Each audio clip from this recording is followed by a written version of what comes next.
Hello friends, welcome to botany competition point. Friends, आज के इस वीडियो में हम लोग यूपी राजस्व लेखपाल के लिए ग्रामीण विकास से संबंधित प्रैक्टिस सेट नंबर 4 करेंगे। तो चलिए शुरू करते हैं। पहला प्रश्न, एम.एन. श्रीनिवास द्वारा संस्कृतिकरण की अवधारणा की आलोचना निम्नलिखित में से किसने की थी? ए. इरावती कर्वे ने, बी. राघवन ने, सी. मजुमदार ने या डी. इन सभी ने।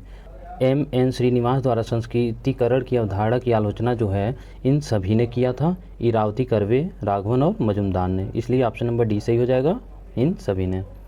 अगला, आधुनिकीकरण एक प्रकार का सामाजिक, आर्थिक एवं राजनीतिक व्यवस्थाओं की ओर परिवर्तन की प्रक्रिया है।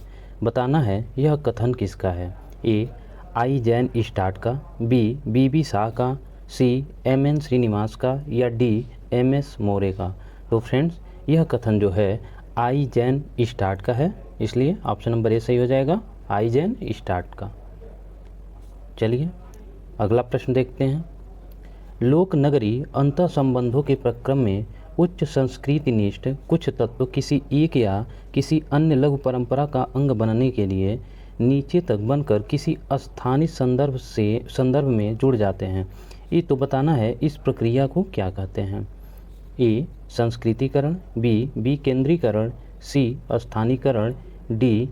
सार्वभौमिकरण। तो फ्रेंड्स, यह प्रक्रिया जो है वह स्थानीयकरण कहलाती है। ऑप्शन नंबर सी सही हो जाएगा, स्थानीयकरण।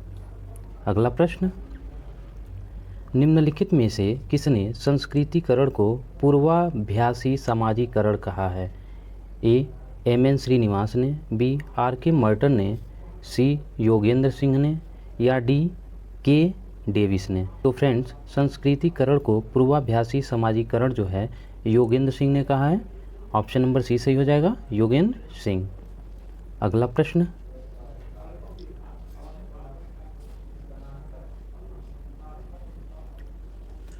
प्रश्न, किस अध्ययन में श्रीनिवास ने प्रभु जाति की विशेषताओं को पाया था? ए. दक्षिण भारतीय समाज में, बी. कुर्ग के धर्म एवं समाज में, सी. उत्तर भारत के समाज में या डी. इन सभी में। तो फ्रेंड्स, इसका सही आंसर हो जाएगा कुर्ग के धर्म एवं समाज में। ऑप्शन नंबर बी, कुर्ग के धर्म एवं समाज में। अगला प्रश्न, निम्नलिखित में से कौन सा भारतीय संस्कृति का आधार तत्व है? ए. अंग्रेजी भाषा, बी. अंग्रेजी साहित्य, सी. आध्यात्मिकता या डी. भौतिकवाद। तो फ्रेंड्स, आध्यात्मिकता जो है वह भारतीय संस्कृति का आधार तत्व है, इसलिए ऑप्शन नंबर सी सही हो जाएगा, आध्यात्मिकता। अगला प्रश्न देखते हैं। संस्कृत में कौन सा गुण होता है? ए. उपयोगिता, बी. सरलता, सी. पृथकता या डी. वैज्ञानिकता। तो फ्रेंड्स, संस्कृत में उपयोगिता का गुण होता है। ऑप्शन नंबर ए सही हो जाएगा, उपयोगिता। अगला प्रश्न, सांस्कृतिक पर्यावरण किसके द्वारा निर्मित होता है? ए. पशुओं द्वारा, बी. मनुष्यों द्वारा, सी. प्रकृति द्वारा या डी. अलौकिक शक्तियों द्वारा। तो फ्रेंड्स, सांस्कृतिक पर्यावरण जो है वह मनुष्यों द्वारा शुरू होता है, निर्मित होता है। ऑप्शन नंबर बी सही हो जाएगा, मनुष्यों द्वारा। अगला प्रश्न, भौतिक संस्कृति में कौन सा गुण होता है? ए. स्थिरता का, बी. अमूर्तता का, सी. परिवर्तनशीलता का या डी. जटिलता का। तो फ्रेंड, भौतिक संस्कृति में जो है परिवर्तनशीलता का गुण होता है। ऑप्शन नंबर सी सही हो जाएगा, परिवर्तनशीलता।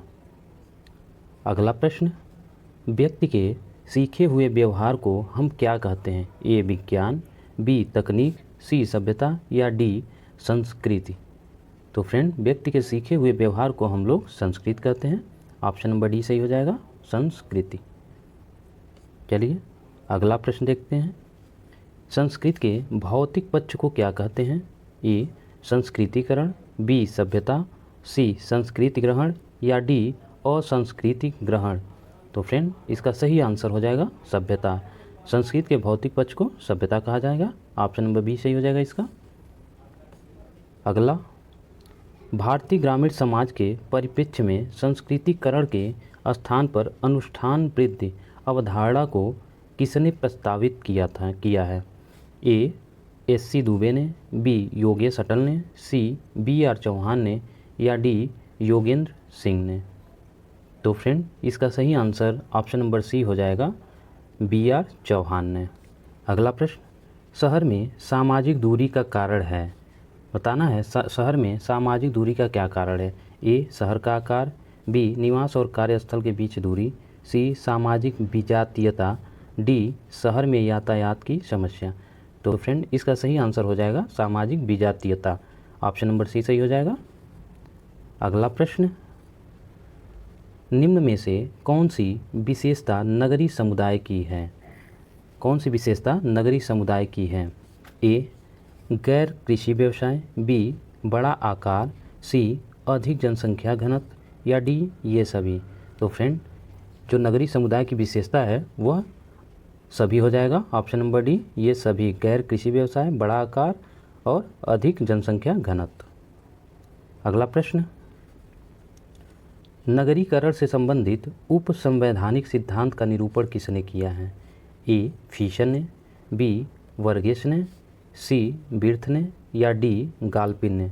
तो फ्रेंड्स उप संवैधानिक सिद्धांत का निरूपण जो है गाल्पिन ने किया था, ऑप्शन नंबर डी सही हो जाएगा, गाल्पिन। अगला प्रश्न, ग्रामीण व नगर समुदाय में एक वैज्ञानिक अंतर निम्न में से किस आधार पर किया जा सकता है। ए जनसंख्या घनत्व, बी क्षेत्रफल, सी लोगों के व्यवसाय के आधार पर, या डी उपरोक्त में से कोई नहीं। तो फ्रेंड ग्रामीण व नगर समुदाय में एक वैज्ञानिक अंतर जो है वह लोगों के व्यवसाय के आधार पर किया जा सकता है, इसलिए ऑप्शन नंबर सी सही हो जाएगा, लोगों के व्यवसाय के आधार पर।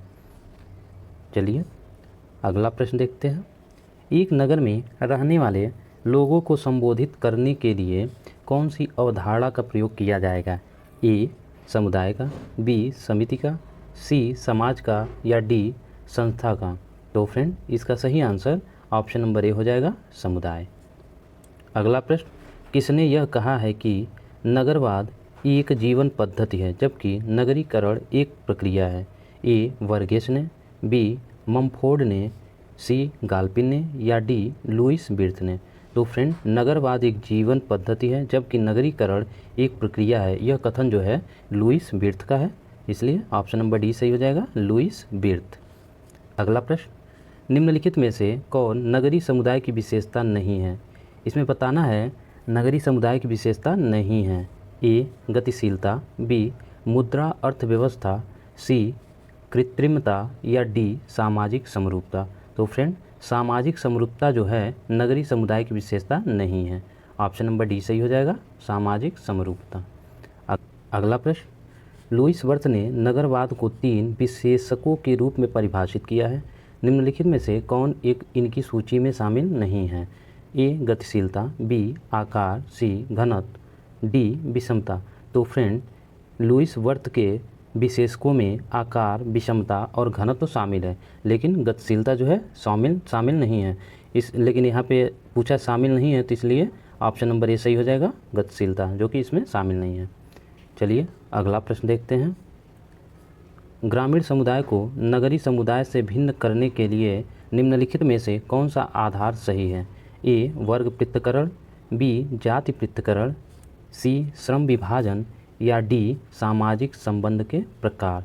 तो फ्रेंड इसका सही आंसर हो जाएगा ऑप्शन नंबर डी, सामाजिक संबंध के प्रकार। अगला प्रश्न, ग्रामीण नगरीय सातत्व के संप्रत्यय के संदर्भ में निम्नलिखित में से कौन सा कथन सही है, बताना है कौन सा कथन सही है। ए इसका आशय है कि गांव एवं नगर द्विभक्त इकाइयां हैं, बी इसका आशय है कि गांव एवं नगर आपस में जुड़े होने पर भी एक दूसरे से अलग हैं, सी यह नगरीकरण की प्रक्रिया की व्याख्या करता है, डी इसका आशय है कि ग्रामीण जनों का नगरों में स्थानांतरण एवं नगरीय जनों का गांवों में स्थानांतरण। तो फ्रेंड सही कथन ऑप्शन नंबर डी हो जाएगा, इसका आशय है ग्रामीण जनों का नगरों में स्थानांतरण एवं नगरीय जनों का गांवों में स्थानांतरण।